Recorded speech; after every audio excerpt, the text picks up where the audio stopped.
तो दोस्तों, बांसवाड़ा की सड़कों पर रोज की तरह आवाजाही चल रही थी। खेतों से लोग घर लौटने लगे थे, बच्चे खेल रहे थे, आसमान में ढलते सूरज की लालिमा सी फैलने लगी थी और उसी सड़क पर एक मोटरसाइकिल भी धीरे धीरे आगे बढ़ रही थी। बाइक चला रहा था 30 वर्षीय विठला मैडा। पीछे उसकी पत्नी जया बैठी थी और दोनों के बीच उनकी छोटी सी बेटी जयंती थी। तीनों जया के पीहर से अपने घर लौट रहे थे। रास्ते भर घर परिवार की बातें हो रही थी। शायद बच्चे भी अपने मासूम अंदाज में कुछ बीच बीच में बात कर रही थी। ये एक सामान्य परिवार की सामान्य सी यात्रा थी, लेकिन उन्हें कहाँ पता था कि कुछ ही मिनटों में उनकी जिंदगी हमेशा के लिए बदलने वाली है। विट्ठल देव मोड़ के पास पहुंचते ही अचानक पीछे से एक तेज रफ्तार स्कूल बस उनकी तरफ बढ़ती है। इससे पहले कि विट्ठला कुछ समझ पाता, एक जोरदार धमाका हुआ। बस ने बाइक को पीछे से इतनी ताकत से टक्कर मारी कि तीनों सड़क पर जा गिरे। बेटी की चीख, मां की करा और पिता की दर्द भरी आवाज ने आसपास का माहौल हिला दिया। प्रत्यक्षदर्शियों के अनुसार बाइक बस के नीचे फंस गई और कुछ दूरी तक घिसटती चली गई। सड़क पर अफरा तफरी मच गई। लोग दौड़कर मौके पर पहुंचे, लेकिन बस नहीं रुकी।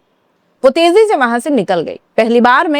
पहली नजर में यह दर्दनाक सड़क हादसा लग रहा था। घायल परिवार को अस्पताल पहुंचाया गया। हर किसी की जुबान पर यही सवाल था कि आखिर बस चालक इतनी लापरवाही कैसे कर सकता है। लेकिन पुलिस जांच शुरू हुई तो कहानी ने ऐसा रुख मोड़ा जिसकी किसी ने कल्पना भी नहीं की। यह महज एक सड़क दुर्घटना नहीं थी दोस्तों, इसके पीछे वर्षों पुरानी रंजिश, टूटा हुआ एक रिश्ता और बदले की आग छिपी थी। दरअसल जया की जिंदगी कई साल पहले ही एक कठिन दौर से गुजर चुकी थी। करीब 9 साल पहले उसका विवाह कालूराम निनामा नाम के एक युवक से हुआ। हर लड़की की तरह जया ने भी शादी के बाद एक खुशहाल जीवन के सपने देखे होंगे, लेकिन किस्मत को तो कुछ और ही मंजूर था।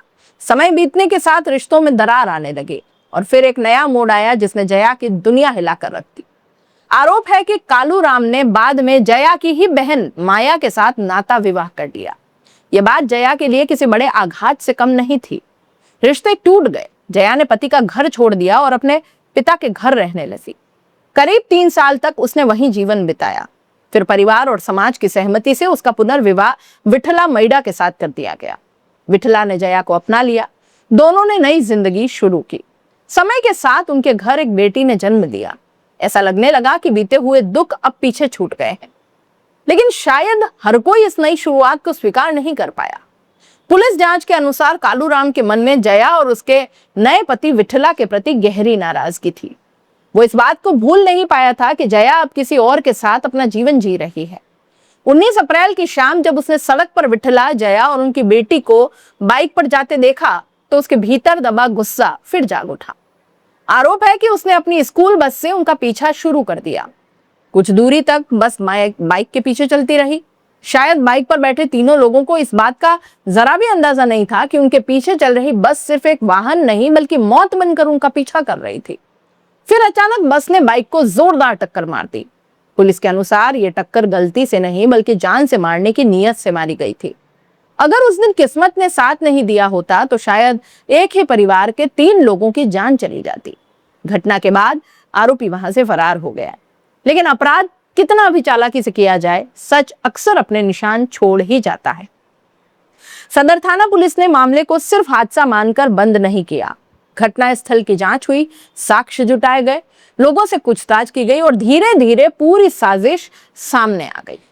जांच जैसे जैसे आगे बढ़ती चली गई, वैसे वैसे शक सीधे कालूराम पर जाकर टिक गया।